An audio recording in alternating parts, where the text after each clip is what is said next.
Have you been feeling like your homeschool is more like a rat race where you're constantly trying to catch up, finish curriculum, check off all the things, and you're just feeling tired and you're not feeling like you're coping very well?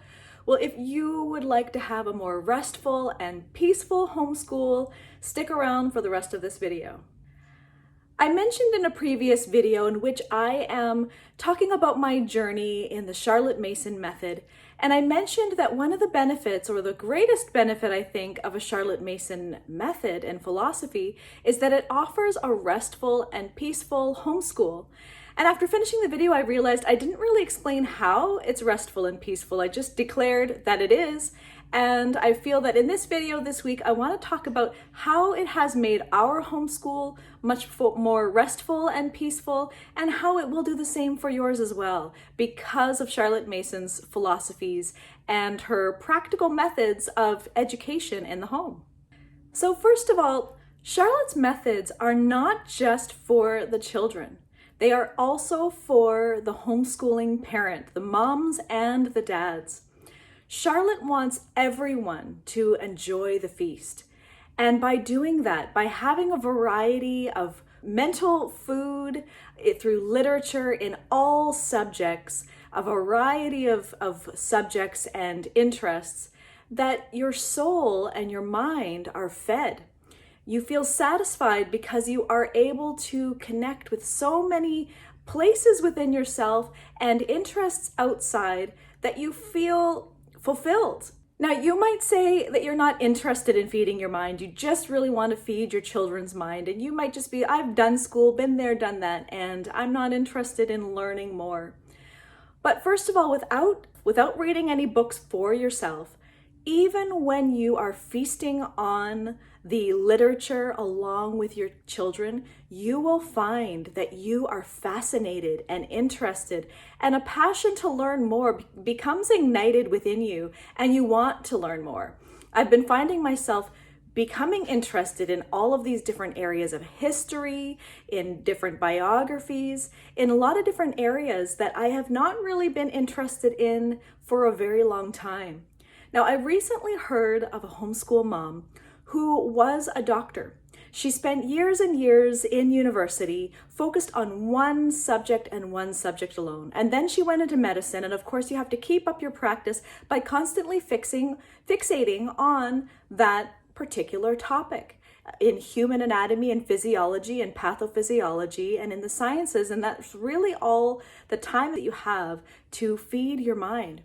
Well, this mom got burnt out, and she ended up leaving her position as a doctor and began homeschooling her children.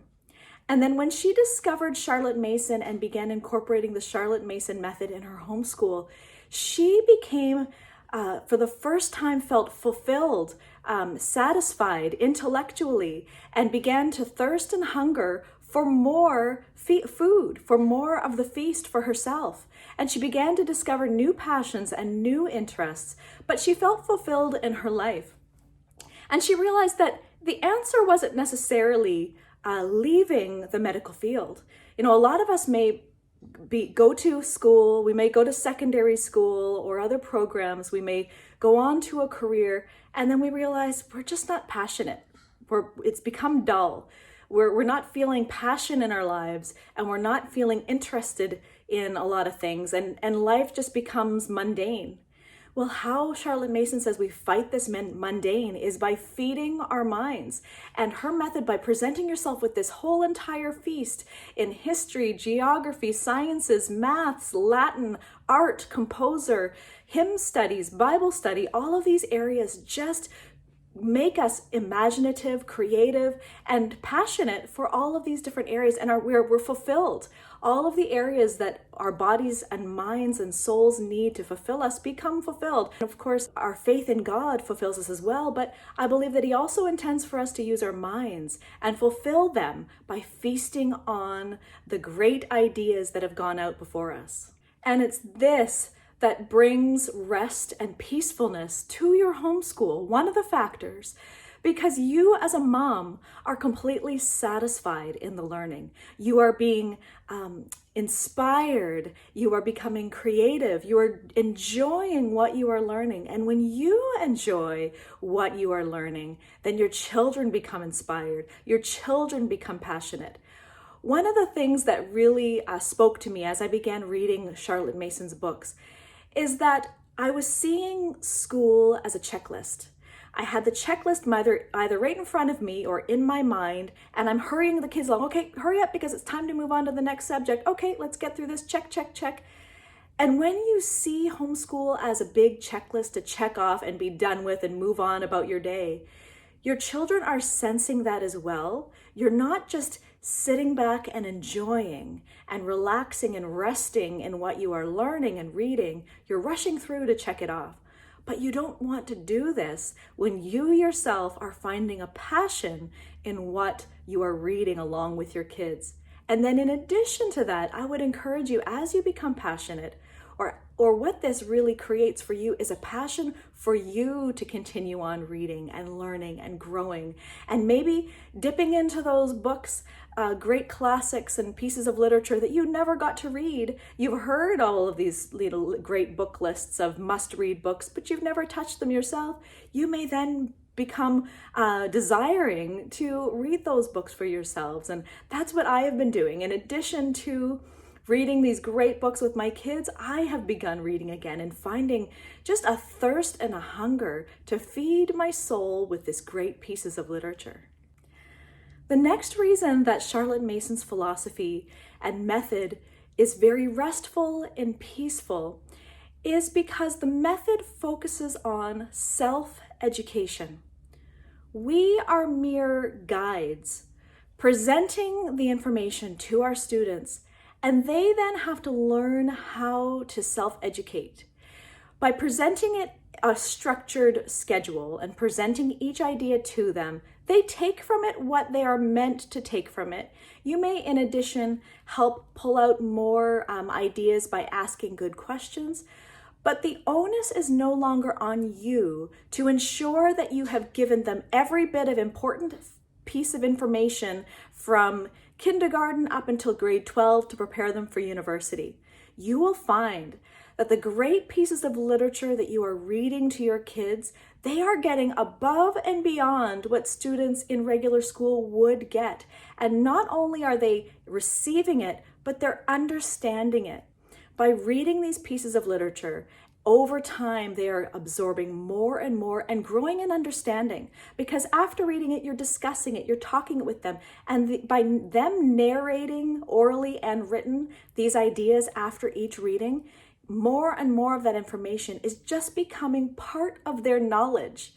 And the pressure is off the homeschooling mom and dad to feel that it's your job to make sure that you're cram that into there, that by the time they graduate, they will have gotten the checklist done and you've gotten it in there, because they probably, even if they are good at memorization and good at trying to assimilate some of the facts, they probably aren't having as good of an understanding of the passages of the literature as a Charlotte Mason student. They are actually seeing it through their own unique lens, their own unique mind, and they're pulling pieces from it that may be completely different from others, but it speaks to their soul and they understand it. So in that point, it is restful and peaceful to know that the pressure is off you to ensure that it's not going to be your fault if they get to the end of their education and they haven't taken in what you wanted them to take in. They are taking things in. Education is their responsibility. It's what we are going to be teaching them from day one, that their education is their responsibility, and how much or how little they take away from it is their responsibility and not yours as the parent. So the pressure is off and you can relax and just teach them to enjoy. And when you teach them to enjoy, you will be surprised at how much they truly are taking in and understanding. For example, we have been reading Shakespeare and ancient Roman history, and my kids are understanding some of the more in-depth politics behind a lot of the great leaders of Roman history and understanding the whys that things happened the way they did in quite a way that really fascinates me. It's also restful and peaceful for the family because we're reading such interesting literature. If you watch my video from last week, I talk about living books. And living books are books that are just interesting to read. They're fascinating. They really hook you in and you really want to read these books. And they're the kind of books that the kids will say, please keep reading, don't stop. But when you finish reading the books, it's really then just expressing themselves. They will express themselves about what they've heard, what they read about. And that helps that information to really sink in. And they begin to make connections. Charlotte Mason talks about the science of relations. The science of relationships, not only is it referring to the relationship building in the family, but it's the relationships, the connections that they make between all of the subjects, all of the literature, and they see how connections can be made between geography and history and all the pieces of literature, how societies have been built, and that a lot of things are just cyclical and repeat themselves, and they begin to make these connections. But it's interesting for them. You're not plunking down in front of them a boring worksheet with fill-in-the-blank questions or matching questions or things like that you're hoping is going to somehow make them remember these facts. They're not, by the way. But it is fun for them to do. They get excited about their turn to give their narration, and that's exciting and fun. And when the kids are enjoying school, that is restful and peaceful because you're enjoying your time together. So that is probably another huge factor, is that kids are finding the living books interesting. They're drawing from them. You're treating them like a whole person. You're getting them to give their perspective. You're not correcting them saying, okay, that's wrong. That's not really what the book was trying to tell us here. It's their perspective from it. And you will find maybe at first you're not going to be that impressed by their narrations, but term over term, year over year, they're building on that, and you will become quite impressed by what they are able to tell you about all of the facts. They won't list it as facts. They're going to be storytelling, giving you what they have learned in story form that really sinks into their mind and becomes knowledge. And the last thing, Charlotte Mason's method and philosophy, why it's restful and peaceful, is because it's shorter. Not to say that you want to just get it done and get out, but her methods, her classes are shorter. It's not about the amount of information that you try to squeeze into a short period of time. She gives specific times for each age group. So for example, she actually doesn't want you to start official school at age 4. She recommends starting school at 6. But if you were to start at age 4, kindergarten, 4 or 5 age, you're really only doing about 10 minutes, maybe even less, depending on your child. You're just covering something for that period of time. You take a little break, do the next thing. So it's short because as it progresses, per subject, the most a high school student would do is about 45 minutes. Right now, at Olivia's age, it's about 20 minutes. Next year, it might move up to 25 minutes, the year after 30 minutes, but they're doing short sections of time for each subject. And you can find, there's many different references where you can see what those times are. I'll see if I can link something below for you so you could see what a Charlotte Mason schedule would look like, but it's a shorter day. It's a shorter day so that the children's minds are still fresh. As soon as you see your child's interest waning, where you see their minds wandering off, that's the time to stop. She doesn't say, keep pushing and say, sit up straight or pay attention, you're not listening. She wants you to say their mind is filled for the moment, move on to something else. Now, the other part of her schedule that makes it much more enjoyable is that she wants you to move from topic to topic so that you're using a different part of their mind and attention and purpose so that they're not getting burnt out. Like you wouldn't just do straight literature all morning long, back to back, all reading where they need to listen to read aloud. You might move from a read aloud to maybe math, to maybe a poetry, to then maybe more reading, to then maybe a hymn study. You're moving around from different things that uses different parts of the intellect, different parts of the mind, where you might do copy work where it's just really requiring precision with their hands so that they're not fatiguing themselves. And Charlotte Mason says the children's minds never fatigue.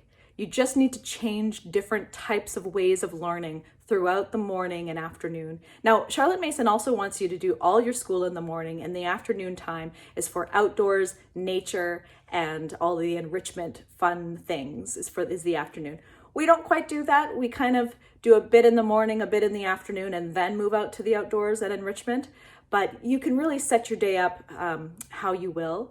But that is the way that she wants you to kind of rotate through the subject so that your child's mind isn't getting fatigued and you are restful and peaceful. If you are new to homeschool and you're investigating homeschooling, there are very restful and peaceful ways of doing homeschool that don't overwhelm you or your students, and the richness of the learning is amazing.